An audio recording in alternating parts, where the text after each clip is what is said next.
খোয়াই জেলার কৃষ্ণপুর উচ্চ বিদ্যালয়ের ছাত্রীদের গালিগালাজ করার অভিযোগে 15 নভেম্বর কম্পিউটার শিক্ষক বিপুল বিশ্বাসকে জুতো এবং ঝাঁটায় পেটা করে ছাত্রছাত্রী এবং অভিভাবকরা।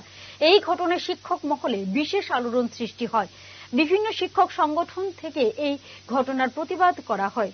আজ আগরতলা প্রেস ক্লাবে এক সাংবাদিক সম্মেলনে এই ঘটনার তীব্র নিন্দা জানায় অল ত্রিপুরা স্কুল কম্পিউটার শিক্ষক সংঘ। এরা জানায় ইতিমধ্যে মোট 11 জন ছাত্রছাত্রী ও অভিভাবকদের বিরুদ্ধে থানায় মামলা করা হয়েছে। অবিলম্বে এই ঘটনায় আইনি পদক্ষেপ গ্রহণের দাবি জানান তারা। তারিখ আমরা ভিডিও ক্লিপিংটা পেয়েছি 16 তারিখ সকাল। 16 তারিখ সকালে ভিডিও ক্লিপিংটা পেয়েছি, কিন্তু একটা ভিডিও ক্লিপিং দেখে তো আর প্রতিবাদ বা সমর্থন বা বিরুদ্ধে আচরণ করা যায় না। সেটা যাচাই করতে গিয়ে আমাদের 3-4 দিন সময় লেগে গেছে। যোগাযোগ একটা প্রশ্ন আছে, কারণ বিপুল বিশ্বাসের 15 তারিখ রাত্রে থেকেই সুইচ অফ, কারণ বিপুল বিশ্বাসকে 15 তারিখ রাত্র 10টার সময় থানায় অ্যারেস্ট করেছে। অ্যারেস্ট করার সঙ্গে সঙ্গে তার সুইচ অফ হয়ে গেছে।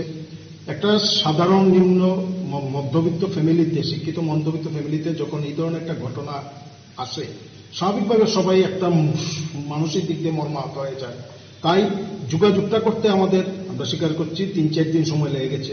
অন্যান্য দিক থেকে অনেকেই বলেছেন যে আপনারা একটা প্রতিবাদ করুন, কিন্তু আমরা প্রতিবাদটা করবো কিসে? যোগাযোগ না হলে, তথ্য না পেলে আমরা কিসের উপর ভিত্তি করে তো প্রতিবাদ